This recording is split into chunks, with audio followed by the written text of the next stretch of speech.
Shalom Bapak Ibu Saudara, hari ini kita bersama-sama akan beribadah di dalam ibadah Paskah kita.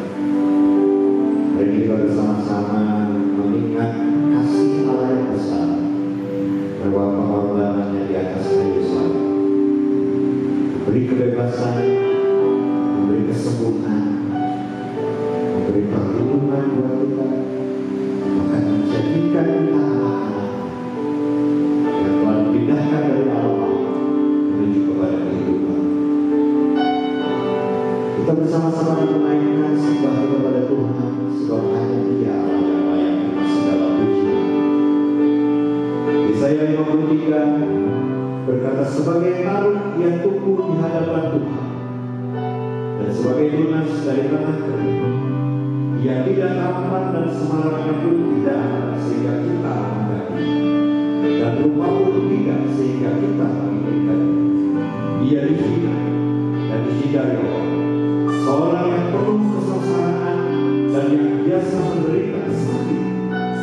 Ia sangat dihina sehingga orang menutup mukanya terhadap Dia, dan bagi kita pun Ia tidak masuk hidup.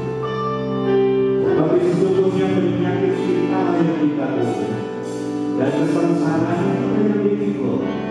Padahal kita mengira Dia adalah dipukul dan ditindas parah. Tetapi Dia tertimpa oleh karena pemberontakan, Dia diremukkan oleh karena kejahatan, dan jalan yang mendatangkan keselamatan bagi kita ditimpakan kepada-Nya.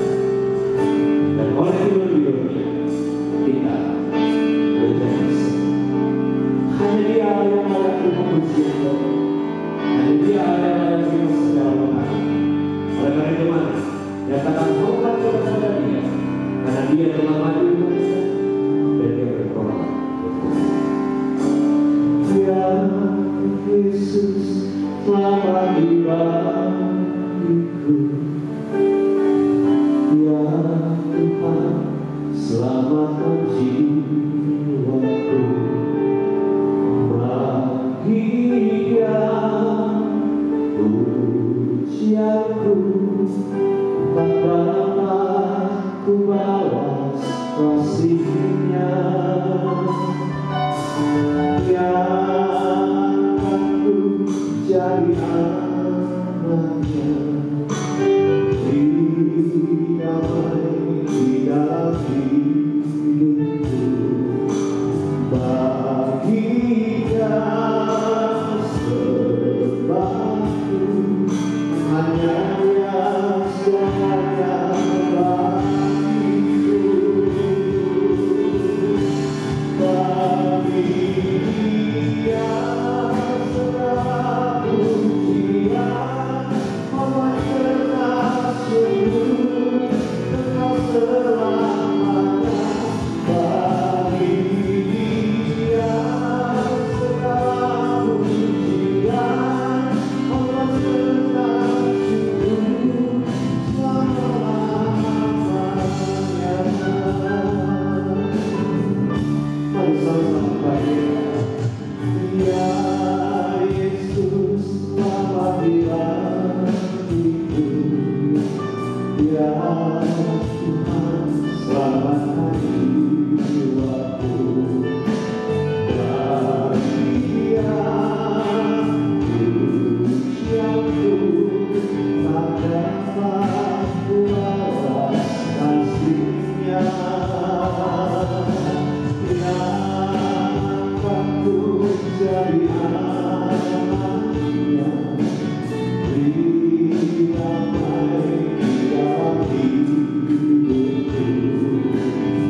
satu pujian yang mengingatkan kita bahwa Yesus sudah melakukan yang paling baik dalam hidup kita. Segala yang setiap pujian kita naikkan bagi Dia. Pujian itulah lagu yang kita sama-sama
terima kasih buat kasih-Mu kepada diriku, nyanyian ribuan alaikat tak dapat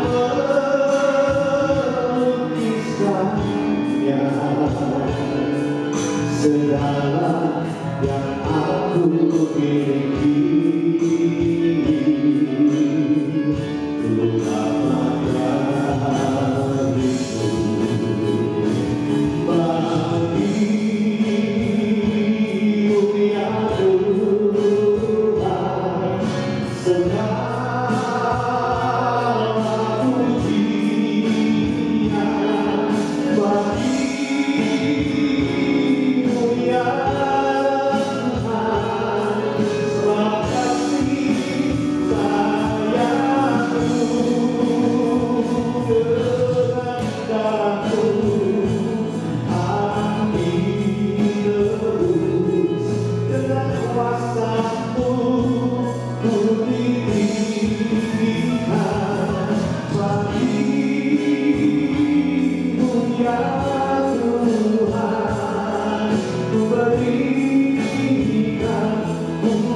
Bye.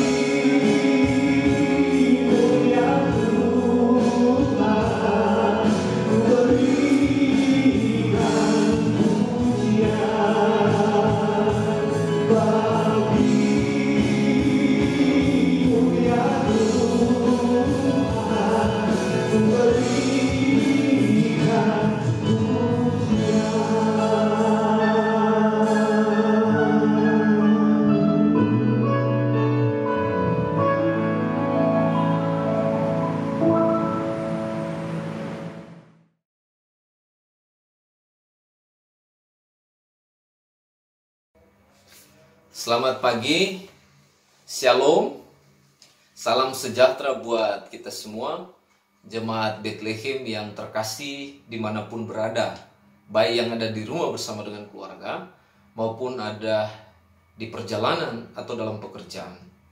Hari ini saya sungguh bersyukur dan memuliakan nama Tuhan karena kita berada di dalam satu momen yang indah.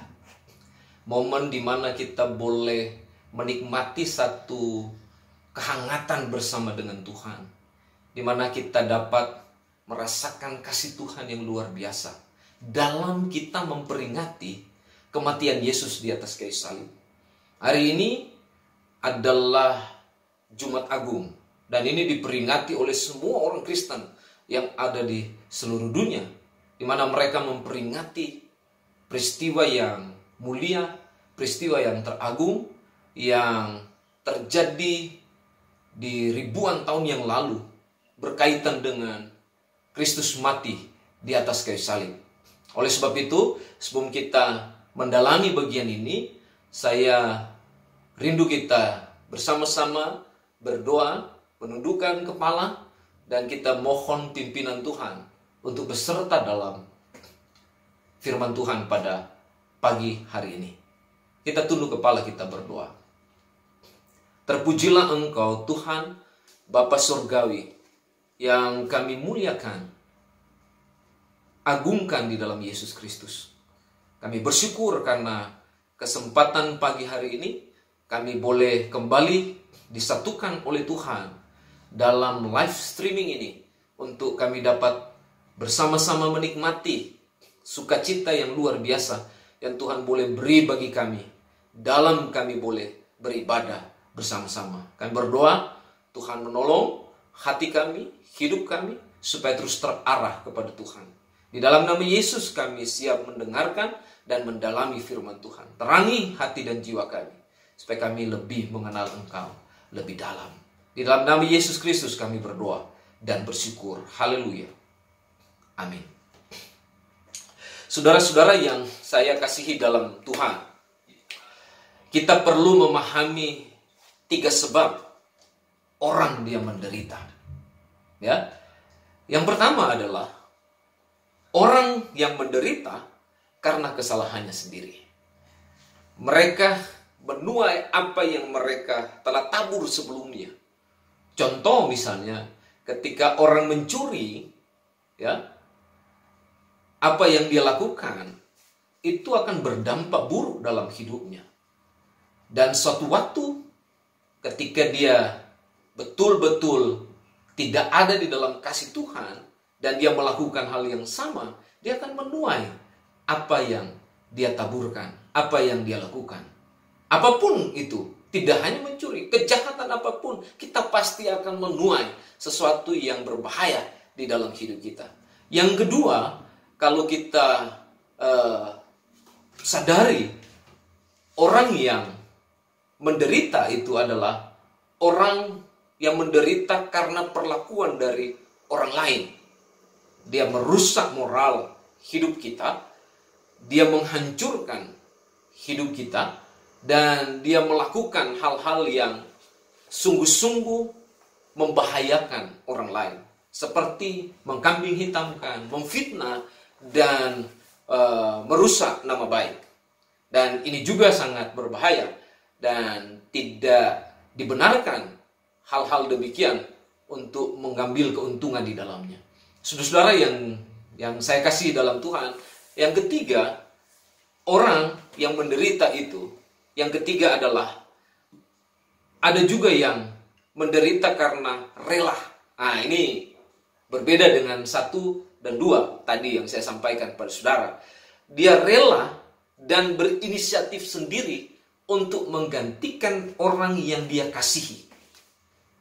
Ada yang begini, dia rela berkorban, sampai mati pun dia rela. Dan ini merupakan satu hal yang sangat luar biasa, karena dia memiliki atau berjiwa agung, berjiwa mulia di dalam bagian ini. Dan saudara yang saya kasihi dalam Tuhan, apa yang dilakukan Yesus itu sama dengan yang dikatakan di dalam poin yang ketiga tadi. yang berkaitan dengan orang menderita. Bahwa Yesus dia rela berkorban, berinisiatif sendiri untuk menggantikan kita, manusia yang seharusnya digantung di atas kayu salib, sebagai akibat dari perbuatan dosa kita. Tapi Yesus mau menggantikan itu karena dia mengasihi kita. Dia mau mati di kayu salib. Dia rela berkorban untuk hidup kita. Saudara-saudara yang saya kasihi dalam Tuhan, kalau kita perhatikan dengan baik apa yang dikatakan oleh Injil Yohanes mengenai peristiwa penyaliban Yesus, bahwa kematian Kristus di atas kayu salib memberikan satu pelajaran rohani yang begitu dalam dan mengagumkan dalam hidup kita. Alkitab memberitahu bahwa Yesus dia menderita dan mati di kayu salib bukan karena kesalahannya sendiri atau karena Yesus terdesak dengan situasi yang sudah membuat dia siksa, atau suatu penderitaan yang dia alami yang tidak ada jalan keluarnya sehingga dia tidak bisa lari dari apa yang dia alami itu. Tetapi kalau kita perhatikan di dalam Alkitab, Yesus dia menderita dan mati di kayu salib itu karena inisiatifnya sendiri untuk melakukannya. Yohanes pasal 10 ayat 18 berkata demikian.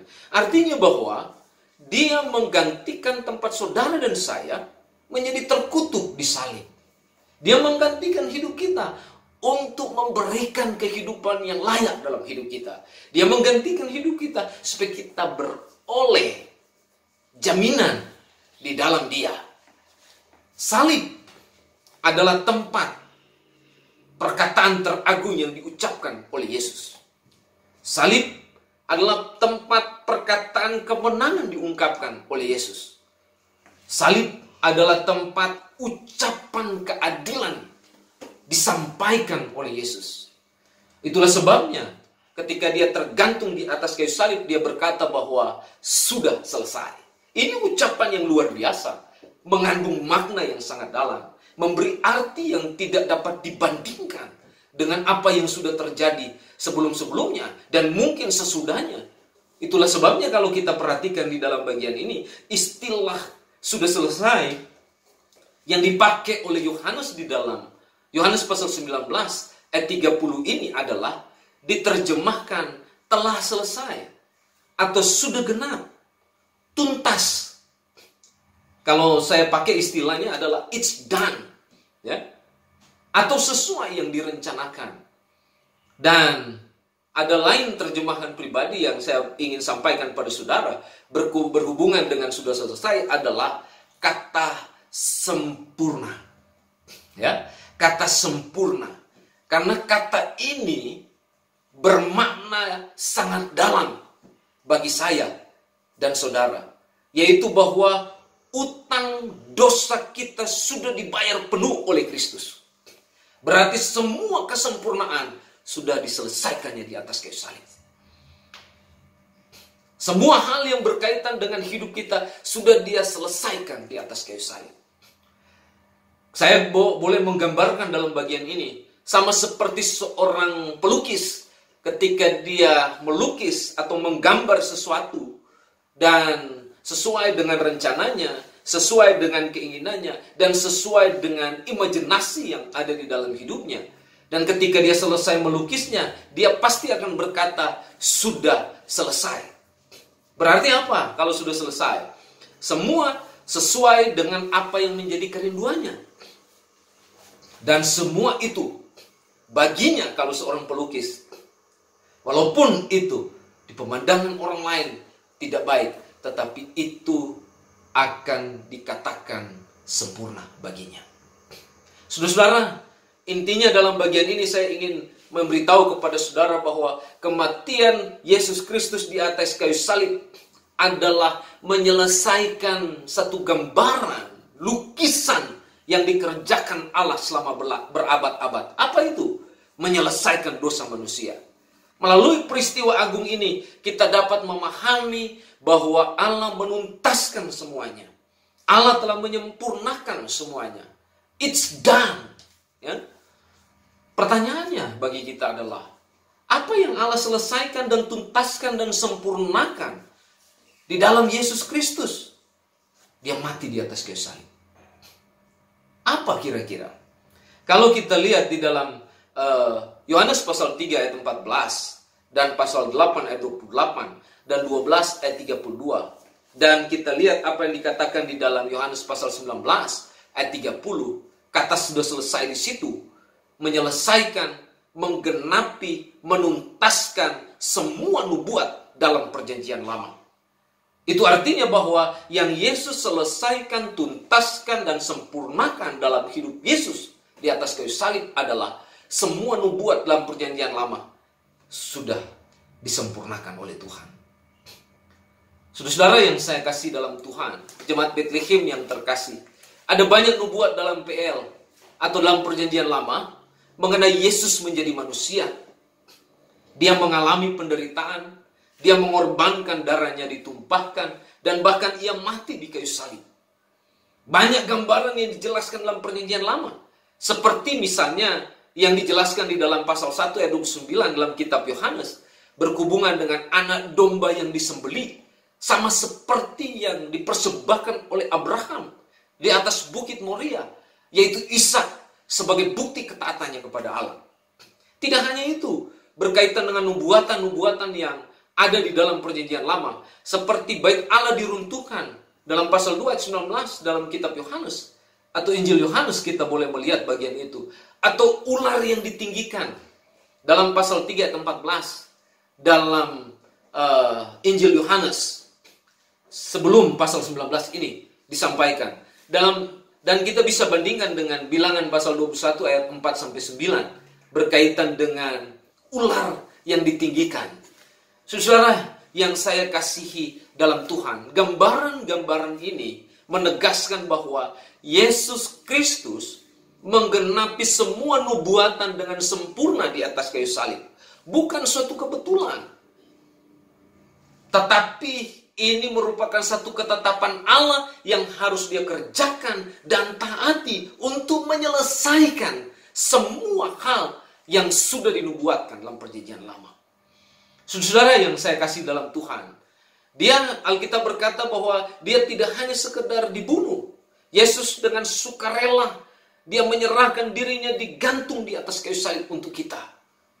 Ia sepenuhnya menuntaskan tuntutan hukum Taurat, supaya semua orang ketika dia berbuat dosa, dia harus mengorbankan satu korban sembelihan, disampaikan pada Allah supaya dosanya diampuni. Hukum Taurat berkata demikian. Tetapi di dalam bagian ini, kalau kita lihat, apalagi di dalam Mazmur pasal 32 ayat 1, dikatakan bahwa darah binatang tidak sanggup untuk menyelesaikan dosa manusia. Darah binatang itu hanya menutupi dosa manusia. Tapi yang paling benar dan yang terutama benar adalah dikatakan di dalam Alkitab bahwa anak domba Allah, yaitu Yesus Kristus, mencurahkan darahnya, dan darahnya itu dapat menghapus dosa manusia. Ibrani 10 ayat 11-12 berkata demikian. Karena tanpa penumpahan darah yang kudus dalam Kristus tidak ada pengampunan dosa. Yohanes 1 ayat 29 berkata demikian, dan Ibrani pasal 9 ayat 22-28 berkata demikian. Intinya bahwa kematiannya adalah penebusan, bukan sekedar teladan, tetapi penggenapan semua nubuatan yang ada di dalam perjanjian lama. Dan itu sudah dituntaskan, diselesaikan oleh Yesus di atas kayu salib. Termasuk dosa saya dan saudara. Ya, termasuk semua perbuatan-perbuatan kesalahan yang kita lakukan, yang bertentangan dengan kehendak Allah dan kasih karunia yang datang dari Tuhan. Saudara-saudara, jemaat Bethlehem yang terkasih, yang saya banggakan.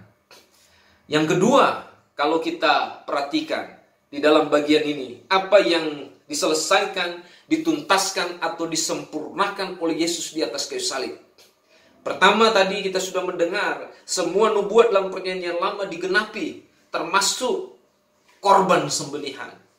Yesus menyelesaikan dengan korban nyawa di atas kayu salib. Dia menumpahkan darahnya untuk menjadi tebusan bagi kita semua. Yang kedua adalah dia menang dengan menyediakan keselamatan melalui iman di dalam Dia atau di dalam Yesus Kristus. Dia menang. Jadi kemenangan itu bukan terjadi ketika Dia bangkit pada hari yang ketiga. Itu hanya realisasi dari Dia tergantung di atas kayu salib. Jadi pada waktu Yesus mati di kayu salib, kemenangan sudah terjadi. Kemenangan Dia sudah selesaikan. Dia sudah berikan. Dan Dia sudah sediakan bagi setiap mereka yang mengasihi Tuhan. Mari kita baca di dalam Efesus pasal 2 ayat 8 sampai 9. Firman Tuhan berkata begini. Dalam Alkitab dikatakan, sebab karena kasih karunia kamu diselamatkan oleh iman, itu bukan hasil usahamu, tetapi pemberian Allah. Itu bukan hasil pekerjaanmu. Jangan ada orang yang membanggakan diri. Saudara-saudara yang saya kasih dalam Tuhan, kenapa bagian ini penting bagi kita? Karena kemenangan Yesus tidak akan pernah kita alami kalau Dia tidak mati di kayu salib. Itulah sebabnya ketika Dia mati di kayu salib, kemenangan itu diberikan melalui apa? Anugerah. Melalui kasih karunia yang Tuhan sediakan. Dan melalui keselamatan yang Tuhan siapkan bagi kita yang mengasihinya. Itulah sebabnya dikatakan di dalam Alkitab bahwa keselamatan itu adalah kasih karunia. Yang berarti bahwa diterima atas kebaikan Allah yang sebenarnya tidak layak kita terima. Tetapi Tuhan mau memberi itu kepada kita. Keselamatan itulah pemberian yang berarti bahwa kita tidak dapat mengalami atau mengerjakan itu sendiri untuk mendapatkan bagian itu. Tetapi Alkitab berkata bahwa keselamatan itu tidak dapat dibeli atau diupayakan sendiri. Tetapi itu datang dari kasih dan kemurahan Allah. Intinya keselamatan dalam Yesus adalah pemberian Allah. Semata-mata Alkitab dikatakan di sini, pemberian itu tidak diizinkan sebagai suatu pembayaran kepada pemberinya. Tetapi karena kemurahan dan kasih karunia Tuhan. Mengapa kasih karunia ini penting? Karena Alkitab berkata, moral manusia rusak. Coba bayangkan kondisi manusia berantakan. Dia jahat, keras hati, sombong, tamak. Wah, luar biasa. Tidak dapat menguasai diri, hidup dalam keserakahan, dan sebagainya. Itulah sebabnya Alkitab berkata bahwa manusia tidak mampu untuk menyelesaikan moralnya, untuk mendekati Allah. Manusia menjadi musuh Allah, Roma 3 ayat 9 berkata demikian. Kolose 1 ayat 21 berkata demikian. Manusia berdosa, Roma 3 ayat 9 berkata demikian. Bagaimana mungkin dapat menyelesaikan semua hal yang sudah rusak ini? Kecuali Alkitab berkata, Dia datang kepada Yesus yang mati di atas kayu salib. Kecuali Dia datang kepada Yesus yang sungguh-sungguh menyerahkan hidupnya dengan sempurna di atas kayu salib untuk kembali membuat hubungan yang intim dengan manusia. Dia menyediakan pemulihan kepada manusia. Itulah sebabnya Yohanes 14 ayat 6 berkata, Akulah jalan, kebenaran, dan hidup. Tidak ada seorang pun yang bisa datang kepada Bapa jika tidak melalui aku. Yang kedua, kalau kita perhatikan di dalam bagian ini, Dia menang dan menyediakan keselamatan melalui iman kepada Kristus. Kalau tadi karena kondisi manusia moralnya rusak sehingga Tuhan menyediakan kasih karunia. Dan yang kedua di sini kekudusan Allah yang mutlak. Jadi kasih karunia itu diberikan karena kekudusan Allah yang mutlak. Alkitab berkata manusia tidak akan mungkin mencapai Allah dengan perbuatannya sendiri. Tetapi karena kekudusan Allah jauh melampaui manusia yang terbaik sekalipun.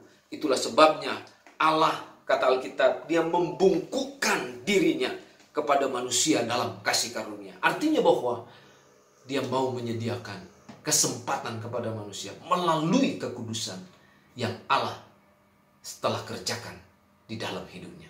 Alkitab berkata, sampai pada Dia tergantung di atas kayu salib, Dia tidak pernah berbuat dosa.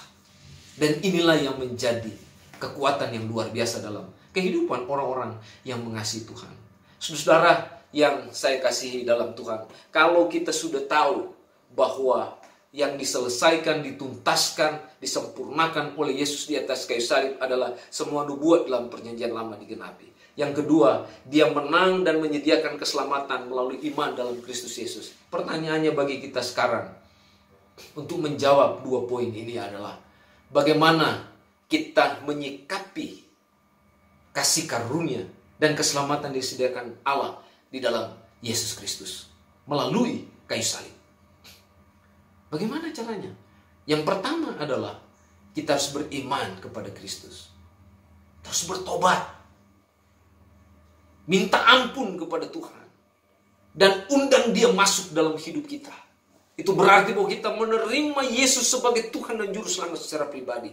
Barulah kita bisa mengalami kasih karunia Tuhan. Barulah kita bisa mengalami keselamatan di dalam Tuhan.